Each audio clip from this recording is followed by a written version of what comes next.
প্রথমবারের মতো জুনিয়র বিশ্বকাপ খেলবে বাংলাদেশ। 2025-এ ভারতের সেই আসরের আগে নভেম্বরে আছে জুনিয়র এশিয়া কাপ।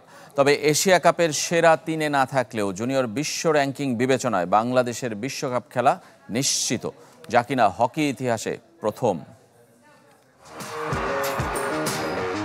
ফেডারেশনের টালমাটাল অবস্থার মাঝে ইতিহাস গড়া সুসংবাদ দেশের হকিতে।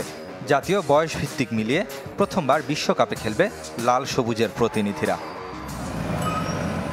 এখনও সেটা আনুষ্ঠানিক ঘোষণায় না আসলেও অঙ্কের হিসাবে নিশ্চিত। 2025 সালের ডিসেম্বরে জুনিয়র বিশ্বকাপ হবে ভারতে। 24 দল অংশ নেবে যে আসরে। স্বাগতিক হিসেবে ভারত 5 মহাদেশীয় আসর থেকে 15টি আর বাকি 8টি দেশ জুনিয়র বিশ্ব র্যাঙ্কিং থেকে। Africa, Asia, Europe, pan America আর ওশেনিয়া অঞ্চলের চ্যাম্পিয়নশিপ থেকে খেলবে সেরা 3টি করে দেশ। সব মিলিয়ে বিশ্ব র্যাঙ্কিংয়ে বাংলাদেশের অবস্থান 21। এশিয়ার আরও 5 দেশের সঙ্গে আছে লাল সবুজের প্রতিনিধিদের নামও। এশিয়ার 6 দেশের মধ্যে স্বাগতিক হিসেবে ভারত সরাসরি বিশ্বকাপ খেলবে।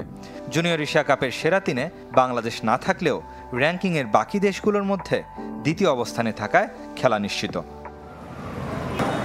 নভেম্বরে ওমানে জুনিয়র এশিয়া কাপ নির্ধারণ করবে কোন পথে প্রথম বিশ্বকাপ খেলবে বাংলাদেশ, কিন্তু এখনও সেই টুর্নামেন্টের প্রস্তুতি শুরু হয়নি।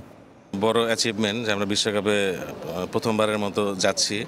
তো আমরা অলরেডি আগামী মাসের ফার্স্ট উইকে আমরা একটা 42 জনের ক্যাম্প কল করতে যাচ্ছি এবং আমরা অ্যাডভাইজার কোচ হিসেবে বিদেশেও যোগাযোগ করছি। আমরা রাজনৈতিক পট পরিবর্তনে দ্রুত অ্যাডহক কমিটি গঠন সময়ের দাবি। গত 40 বছর ধরে হকিতে যা হয়েছে সেটা খুব ভালো কিছু হয়নি, বিতর্কিত লোকগুলো ছিল। তো আমি আশা করব যারা যোগ্য লোক হকিটাকে এগিয়ে নিয়ে যাবে।